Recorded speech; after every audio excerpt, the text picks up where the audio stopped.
Continuando con nuestra serie de videos, hoy vamos a tocar un tema que es fundamental para el funcionamiento y sobre todo para el rendimiento de cualquier embarcación, y que siempre es muy infravalorado, digamos, por la gente, porque no dimensiona realmente la importancia de la hélice en una embarcación, digamos. Es un mismo casco con un mismo motor, cambiándole la hélice cambia totalmente las prestaciones. Es como, muchas veces es como que si le hubieran cambiado motor y simplemente se le cambió de hélice. Entonces hay que darle la importancia que realmente tiene, porque un equipo puede navegar muy bien o muy mal por el solo hecho de tener una hélice que le corresponde, o que le va bien o que no le va bien. Y lo otro que hay que tener en claro, porque siempre lo estamos repitiendo, es que no existe la hélice original de un motor. Eso es un mito, digamos, que la mayoría cree que es así, pero no es así. Cualquier motor de cualquier marca viene con una gama de hélices. Más, hay motores que no vienen con hélice directamente y el importador le coloca una hélice a pedido de la náutica al momento de venderlo, de acuerdo al casco donde se lo va a colocar. Y hay otros que vienen con una hélice colocada, pero todas las marcas de motores le instruyen a los servicios oficiales, a los concesionarios, de que al momento de vender el motor con un casco, digamos, se le debe colocar la hélice que corresponda a esa combinación casco-motor y al uso que se le va a dar a la embarcación, a la carga a la que va a ser sometida y al tipo de uso que se le va a dar. Entonces, dejando bien claro eso, esto va a ser un pantallazo muy por encima del tema de hélice, porque es un tema muy complejo y muy profundo, pero bueno, por algún lado tenemos que arrancar, y vamos a arrancar por lo más básico del tema de hélice, y después veremos si podemos ir profundizando el tema, pero ya teniendo por lo menos algunos conceptos básicos. Bueno, las hélices se pueden clasificar de muchas maneras, pero vamos a empezar con una primer clasificación, que es la más simple de hélice, que es por la cantidad de palas. Acá estamos viendo una hélice de 4 palas. Vamos a hablar prácticamente, vamos a hablar estrictamente de las hélices para motores fuera de bordo. No vamos a hablar de hélices de barco, de otro tipo de embarcaciones que por ahí pueden tener más de 4 palas. En los fuera de borda no se usa más de 4 palas, lo más común es 3 palas y algunos en 2. Acá estamos viendo una hélice de 4 palas. Esta otra es la más común en los fuera de borda y con las que vienen generalmente equipados de fábrica, que es una hélice de 3 palas. Y después tenemos esta otra, que es una hélice de 2 palas, que generalmente únicamente se utiliza en motores de baja potencia, digamos. Y por ahí algunos motores de potencia media, 50, 60, 70 HP, pero muy viejos, de los años 70, por ahí venían con estas hélices de 2 palas. Pero para esas potencias ya es poco 2 palas, digamos. Lo normal, lo más utilizado y lo que viene, digamos, estándar es 3 palas, y para determinados usos la de 4 palas. En potencia hablemos de, qué sé yo, de 25 o 20 HP para arriba. Bueno, ahora vamos a empezar. Vamos a ver uno de los parámetros que define el tamaño de una hélice. La hélice básicamente se define por 2 parámetros: el diámetro y el paso. Acá estamos viendo lo que es el diámetro de la hélice, ¿sí? Es el círculo, es el diámetro del círculo que describe la punta de una pala al girar una vuelta completa, digamos. Ese es el diámetro de la hélice, esta es la distancia que hay de acá hasta acá, que también se podría medir desde el centro de la hélice a la punta de la pala, sería el radio de la hélice, que multiplicado por 2 me daría el diámetro de la hélice. Ese es el diámetro. Entonces cuando uno dice, tengo una hélice 13 por 17, el primer número 13 es el diámetro. Ahí estamos diciendo que tenemos 13 pulgadas desde acá hasta acá, 13 pulgadas de diámetro. Acuérdense de eso, el primer número, siempre la hélice tiene un número, una X y otro número. El primer número es el diámetro de la hélice. Y el segundo número es el paso de la hélice.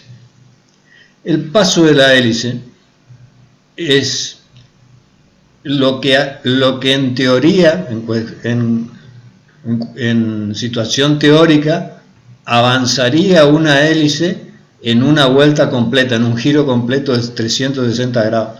Usted, para entenderlo mejor, tiene que imaginar la hélice como un tornillo, digamos, que en realidad la hélice es un caso especial de tornillo, digamos, que se enrosca en el agua, por decirlo de alguna manera, y al igual que un tornillo se enrosca en una madera, a medida que se va enroscando va avanzando. Bueno, la hélice hace lo mismo, es un caso especial de tornillo, y el paso de una hélice es la distancia teórica que recorre la hélice desde este punto en que empieza a girar hasta que da un giro completo de 360 grados. Esta distancia es el paso. Entonces, en el ejemplo anterior que yo dije 13 por 17, esta distancia, desde que comenzó a girar hasta que dio una vuelta completa, esta serían 17 pulgadas, la distancia que avanzó la hélice de acá hasta acá. Vuelvo a repetir, distancia teórica, no es real. Para que ustedes lo entiendan, en un tornillo, si yo compro un tornillo milimétrico, voy a una casa, a una bulonera y le pido un tornillo milimétrico de 8 por 2, ¿qué le estoy diciendo? Que quiero un tornillo de 8 milímetros de diámetro por 2 milímetros de paso. Ese tornillo de 2 milímetros, cada vuelta que yo le doy al tornillo se enrosca o se desenrosca, por cada vuelta 2 milímetros. Ese es el paso del tornillo. Si yo le pido 8 por 1,5, por cada vuelta que dé el tornillo se va a enroscar o desenroscar 1,5 milímetros. Bueno, la hélice es lo mismo. Si yo pido una hélice de 15 pulgadas, me va a avanzar en una vuelta completa 15 pulgadas. Si pido una de 21, en una vuelta completa me va a avanzar 21 pulgadas teórica. Hasta ahí estaríamos con los parámetros que definen el tamaño de una hélice, principales, digamos, que son el diámetro y el paso. Ahora vamos a entrar en lo que es la hélice en sí. Esta es una hélice rota, una foto que gentileza de un amigo ahí del grupo, una hélice de acero inoxidable rota, que nos permite ver la forma de la hélice, porque mucha gente cree, seguramente, de que la hélice es una chapa doblada, digamos, que gira en el agua, y no es así, como ustedes podrán apreciar acá en la foto. Esta cara de esta cara de la superficie de la pala es recta, es prácticamente recta hasta acá, donde acá tiene una pequeña curva, y esta directamente es curva, se va ensanchando y se va afinando hacia el final. Esto no es ni más ni menos que un perfil alar, digamos. El ala de un avión tiene un perfil similar a este. Entonces, ¿qué pasa? ¿Por qué tiene esta forma? ¿Por qué de un lado es plana y del otro lado es curva?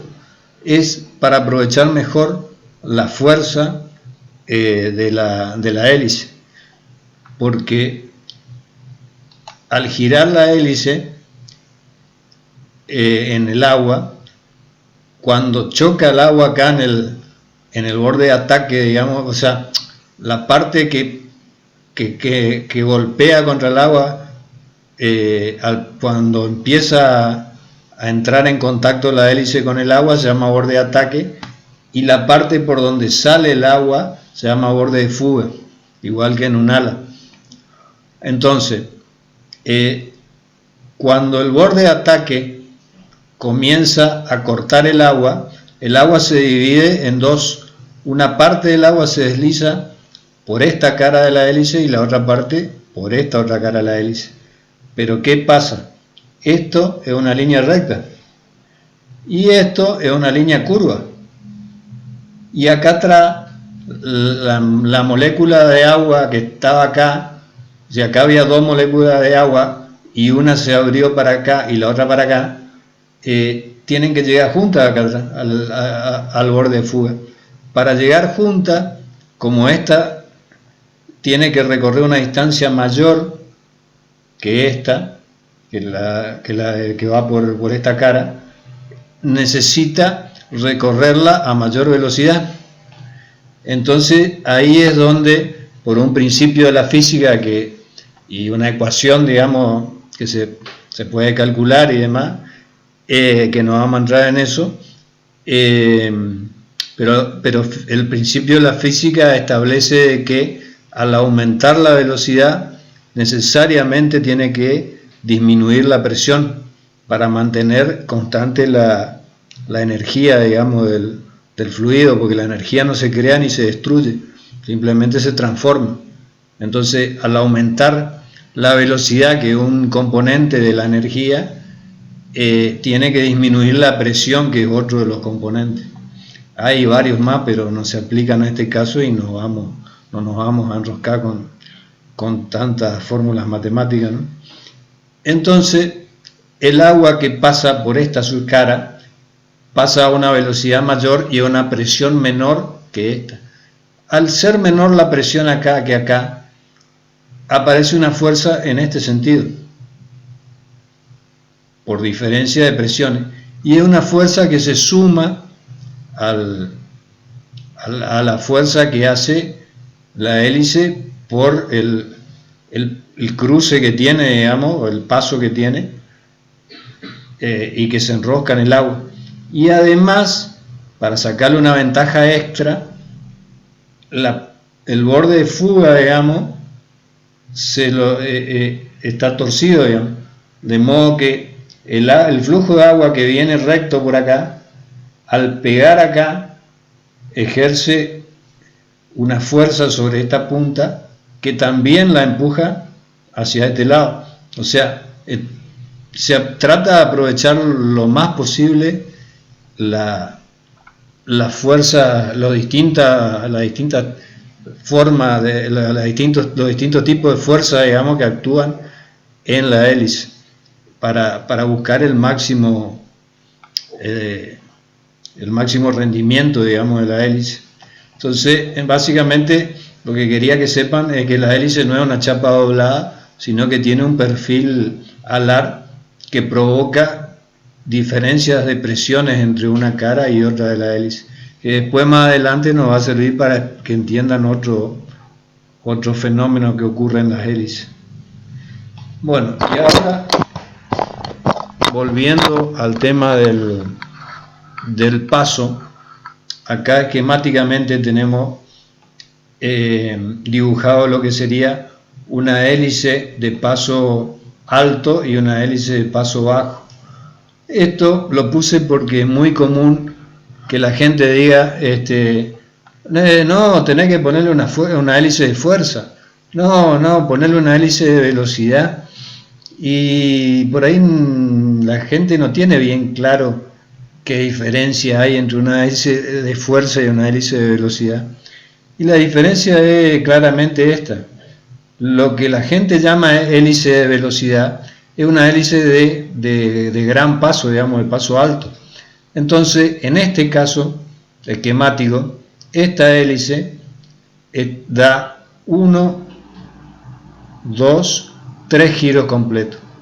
Y en 3 giros avanzó esta distancia, porque tiene un paso alto, digamos. Esta otra es la misma hélice con un paso más bajo, que también avanzó 1, 2, 3 giros. En 3 vueltas avanzó esta distancia. Esta distancia ustedes verán que es mucho menor que esta. Entonces, ¿qué pasa?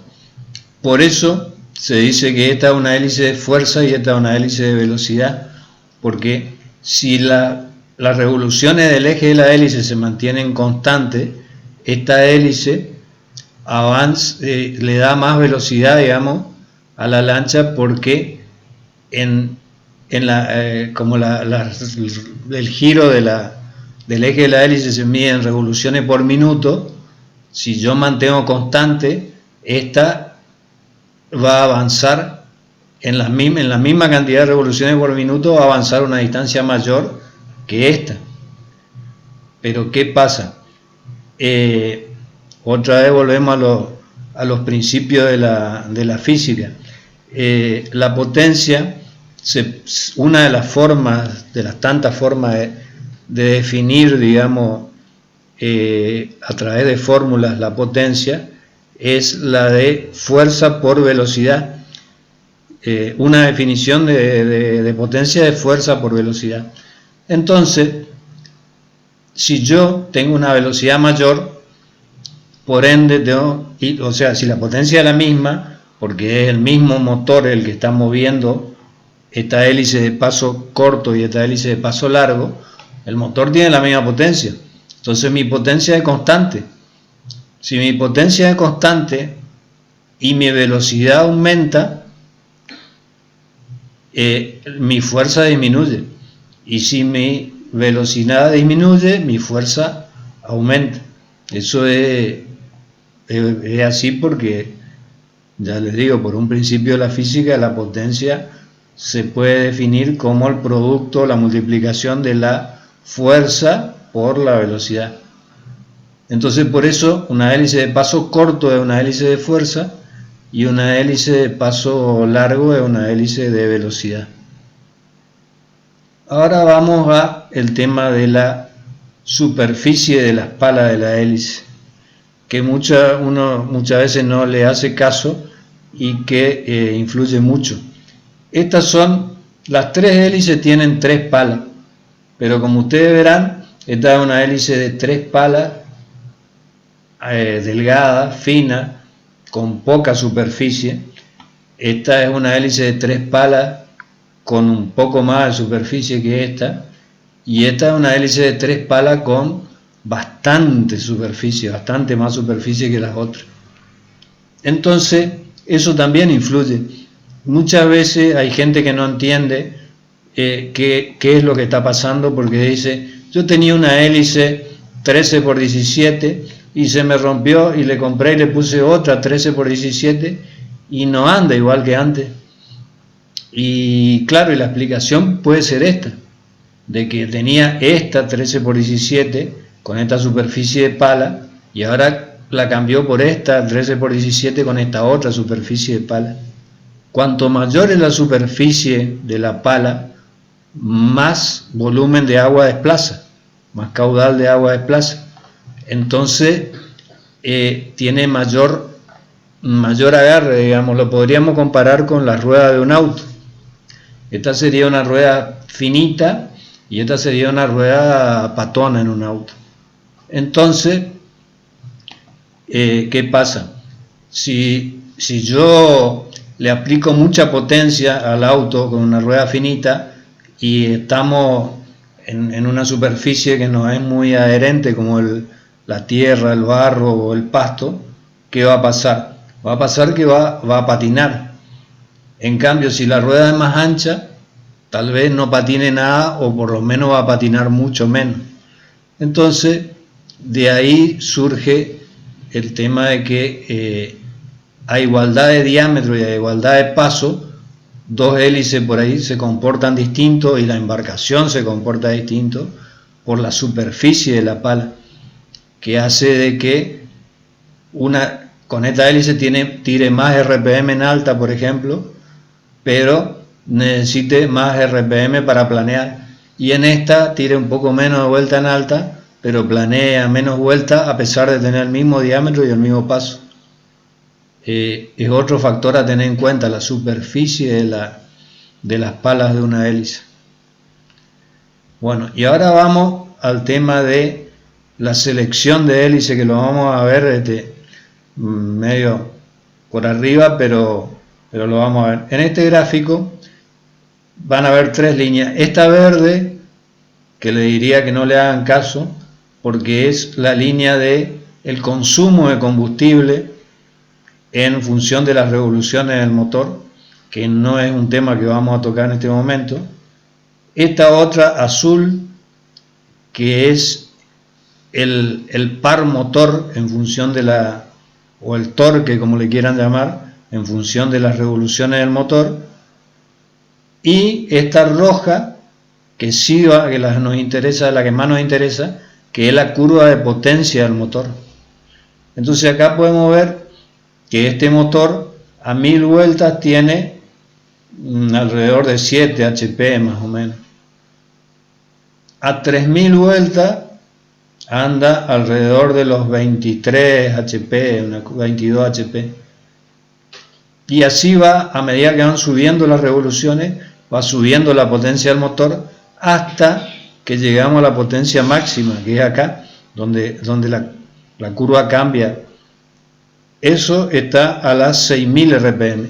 Este motor a las 6000 RPM tiene la potencia máxima, ¿sí? Ahora, si ustedes miran, en este punto, yo tengo la misma potencia que en este punto, que son unos 37 caballos y medio tengo en este punto y en este punto. Quiere decir que yo a 5500 vueltas tengo la misma potencia que a 6300 vueltas más o menos. Entonces ese es el rango, el famoso rango que dan todos los fabricantes de motores, que dicen que el motor con la hélice que uno le pone no debe operar ni a menos de 5500 vueltas ni a más de 6300 vueltas. O sea, este rango es el que están tomando. Ese es el rango que está definiendo, digamos, el fabricante cuando habla de eso. Y por otro lado dice que tiene, no sé, 40 HP a 6000 vueltas. Esa es la potencia máxima. Pero nosotros tenemos que poner una hélice que se mantenga dentro de este rango.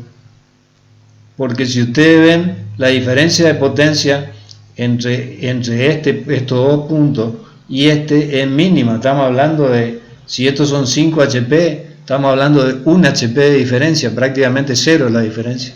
Entonces da lo mismo que trabaje a 5500 vueltas o que trabaje a 6300 o que trabaje a 6000. Prácticamente la potencia en esta parte es la misma.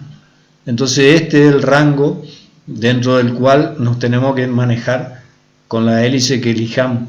Si elegimos una hélice muy grande, nos vamos a venir acá, hacia este lado. Si elegimos una muy chica, nos vamos a ir hacia este lado. Si es demasiado chica, se pasa ya, y primero que se pasa de vueltas el motor, y segundo que cae, ustedes ven que cae bruscamente la potencia.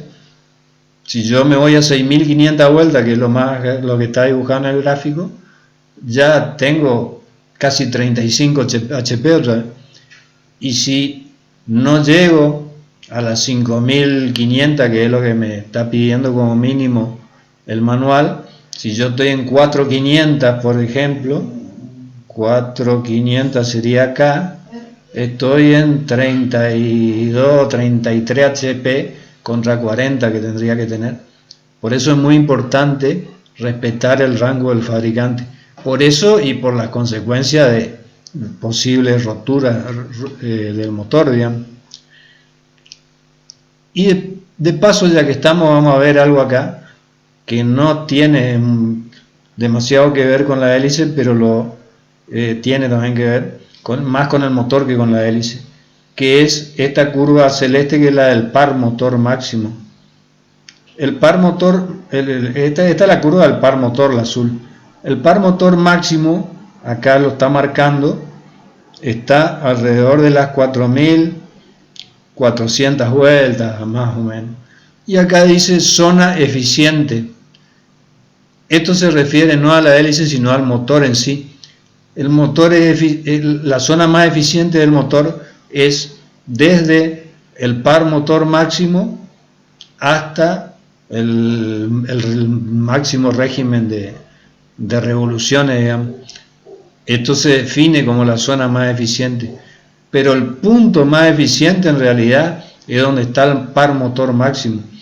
O sea, que si yo a este motor lo hago funcionar en las 4.400 vueltas, es donde estoy obteniendo las mejores prestaciones del motor.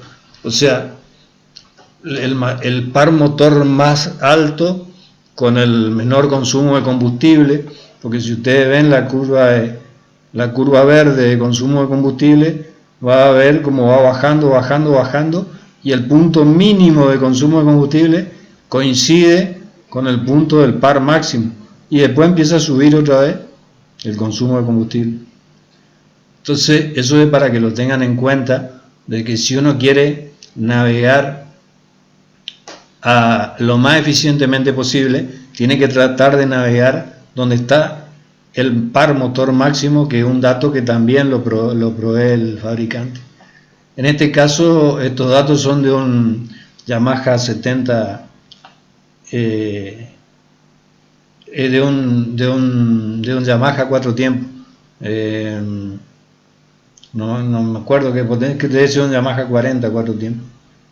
Bueno, pero no viene al caso, digamos. El tema es que no importa cualquier motor que sea, esto se cumple para todos los motores.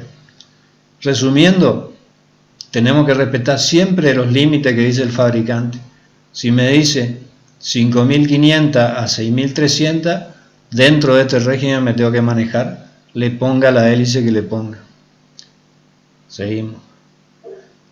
Esto es lo que yo le decía hoy del paso que yo le decía, una 13x17, paso 17, avanza 17 pulgadas en una vuelta completa. Bueno, eso es teórico, digamos, no es real. ¿Por qué? Porque yo arranco de acá y en teoría, al dar una vuelta completa a la hélice, 17 pulgadas, tendría que estar la hélice en este lugar. Estos serían las 17 pulgadas en una vuelta completa. Pero en la realidad, mi hélice no queda acá, sino que queda acá. Y en vez de avanzar todo esto, avanzó este pedacito nomás, este pedazo, digamos. Avanzó esta parte y perdió, digamos, esta parte. Esto se llama resbalamiento de la hélice. Esto tiene que ver con las pérdidas que tiene justamente el resbalamiento, digamos, lo que patina la hélice en el agua y que hace de que no pueda avanzar las 17 pulgadas teóricas, digamos, que avance menos. Entonces, esto se puede calcular fácilmente sabiendo las revoluciones del motor y sabiendo la relación de pata. Si yo tengo un motor que está trabajando a 6.000 vueltas y tengo una relación de pata de 2:1, el eje de mi hélice está girando a 3.000 vueltas. Entonces, si yo 3.000 vueltas son 3.000 RPM, 3.000 vueltas por minuto. Quiere decir que por minuto, si yo multiplico 3.000 por 17 pulgadas, me da la cantidad de pulgadas por minuto que tiene que avanzar mi embarcación. Pulgada es una medida de distancia y minuto es una medida de tiempo, o sea que ahí estoy calculando la velocidad puedo pasar de pulgadas a metros o a kilómetros, a lo que yo quiera. En vez de pulgada por minuto lo puedo transformar a kilómetros por hora. Y entonces yo sé la velocidad teórica que debería desarrollar mi embarcación con una hélice de 17 pulgadas. Y después voy y mido con un GPS o con un velocímetro, con lo que corresponda.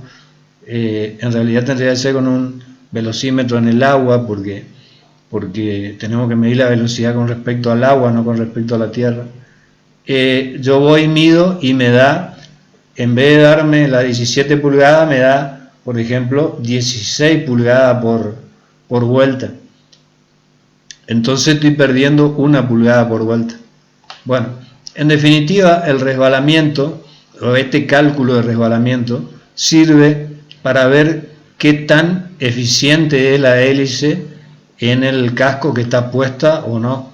Normalmente se considera que el resbalamiento por debajo del 10% son buenos, digamos, son aceptables y la hélice está trabajando eficientemente. Si el resbalamiento supera el 10%, ya se considera que no es la hélice adecuada para esa combinación de casco-motor. Esto ya es un poco más técnico, más complicado, pero querían que sepa que existe y que es una de las formas de evaluar si la hélice está rindiendo lo que debería, si está dentro de las mejores hélices, digamos, para la combinación casco-motor o no. Ahora vamos a ver un fenómeno que siempre se confunde en el mundo de la náutica, que es la cavitación con la ventilación. Son dos fenómenos totalmente distintos que dan síntomas similares, por eso se confunden. Vamos a empezar por la cavitación, que es la más complicada de entender, digamos.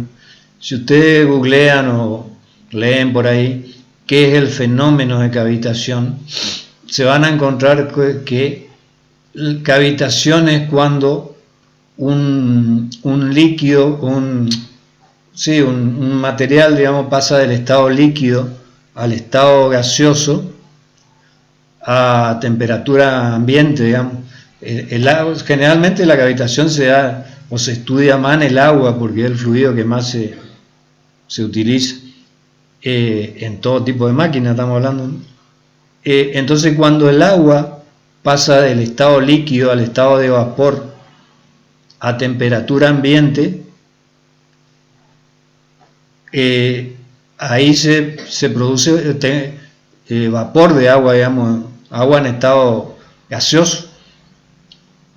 Eso se produce porque ustedes saben que el agua hierve a 100 grados, pero hierve a 100 grados a la presión atmosférica normal. Si yo le aumento la presión, como un radiador de un auto que tiene una tapa, y el agua ya hierve a 110 grados, o como las ollas que venían, las ollas a presión de las abuelas, el agua hierve a una temperatura mayor. Y en el otro extremo, si yo le bajo la presión, a medida que la presión va bajando, el agua hierve a una temperatura menor.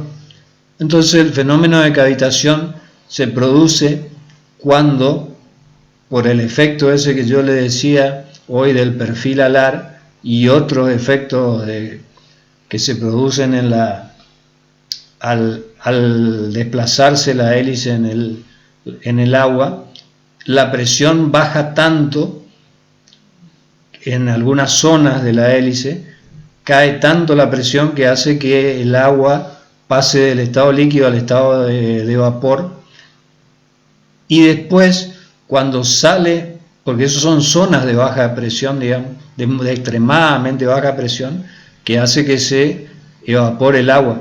Cuando termina el agua, cuando sale de esa zona de baja presión y entra en una zona de presión más alta, ahí el vapor se vuelve a ser líquido otra vez, porque ya la presión es más alta. Entonces hace lo que es esa burbuja de vapor, implosionan. ¿Qué significa implosionar? Lo opuesto de explotar, o sea, en vez de expandirse se contraen bruscamente y se vuelven a hacer líquidas de nuevo. Y ese fenómeno de implosión es el que produce el desgaste que ustedes están viendo acá y acá, en todas las zonas donde hay baja, donde hay, digamos, después de una zona de baja presión sube la presión y ahí implosiona el vapor y le produce este daño a la hélice que la termina destruyendo. No vamos a profundizar más en la cuestión esta, no vamos a entrar en termodinámica ni nada por el estilo, pero quería que sepan más o menos que existe el fenómeno de cavitación y a qué se debe. Y se confunde con el otro fenómeno que es el de ventilación, que es totalmente distinto, aunque los síntomas sean parecidos, porque al cavitar la hélice muerde vapor de agua en vez de agua líquida y entonces se embala, digamos, aumenta las revoluciones, pero tracciona menos. Bueno, cuando la hélice ventila hace exactamente lo mismo. ¿Cuándo ventila una hélice? Cuando una parte de la hélice sale fuera del agua. Esta es la aleta anticavitación. Se supone que el agua tiene que estar al ras de esta, cuando la lancha está navegando, al ras de esta aleta o un poco arriba. Nunca tiene que estar esta aleta fuera del agua, porque si el agua está a este nivel, a mí me queda la punta de la pala mordiendo aire, no agua.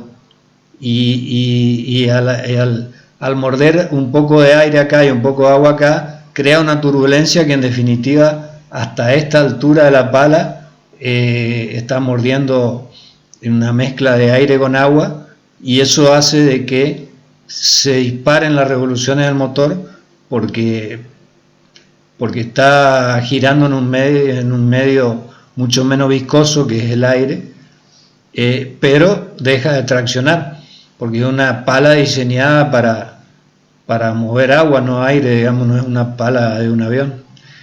Entonces, el fenómeno de ventilación se produce cuando una parte de la pala queda expuesta, digamos, al agua, al aire. Y en el caso de extremo, cuando el motor está muy alto, tenemos el otro riesgo, porque esta es la toma de agua de la bomba de agua. Tenemos el riesgo de que si queda toda esta porción de pala fuera del agua, ya también me empieza a chupar aire por la rejilla de la bomba de agua.